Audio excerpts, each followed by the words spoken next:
हमें हम इस तरीके से बच्चों को सवाल दे सकते हैं और बच्चों को कह सकते हैं कि आपने क्या करना है, डेसिमल जो वैल्यूज़ हैं उनको चार्ट पे प्रैक्टिस करें।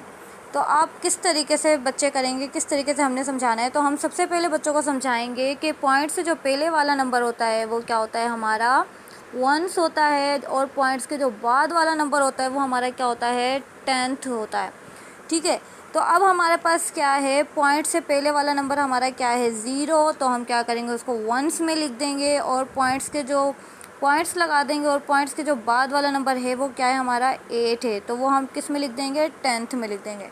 इसी तरीके से अगेन हम बताएंगे कि पॉइंट से पहले वाला नंबर हमारा क्या होता है, वंस होता है, और पॉइंट्स के बाद वाला क्या होता है हमारा नंबर, वो टेंथ होता है। ठीक है, इस तरीके से अब हम क्या करेंगे, ये हमने समझ लिया। अब हम क्या करेंगे, इसको चार्ट पर राइट कर देंगे। तो हमारा जो पॉइंट से पहले वाला नंबर वो क्या है, वंस है, तो हम वंस में लिख देंगे 3 एंड पॉइंट लगा देंगे। और हमारे टेंथ में क्या है, 7, तो हम टेंथ में 7 राइट कर देंगे। अब हमारे पास क्या दी हुई है, मिक्स फ्रैक्शन में दिया हुआ है। तो ये वाला जो ये 19 है ना, ये हमारा क्या है, पूरा होल नंबर है, ये क्या है, कंप्लीट एक नंबर है। तो हम क्या करेंगे, ये क्या है हमारा 1 से, ये हमारा 1 से, और ये क्या है हमारा 10 से।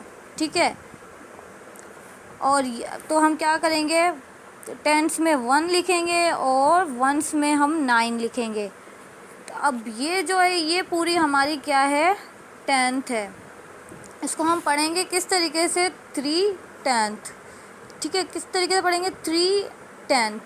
तो हम क्या करेंगे, पॉइंट लगाकर 3 लिख देंगे। अगर हम, अब आप लोग बोल रहे होंगे कि मिक्स फ्रैक्शन को हमने किस तरीके से क्या है, 119.3 किस तरीके से आया। तो हम क्या करेंगे, 10 को हम अगर 19 से मल्टीप्लाई करेंगे तो हमारे पास क्या आएगा, 119, और 119 में 3 ऐड कर देंगे तो हमारे पास क्या बनेगा, 193। ठीक है, तो हमारे पास यही वैल्यू आ जाएगी। ठीक है, तो अब हमारा जो लास्ट क्वेश्चन है, तो 159 भी हमारा होल नंबर है।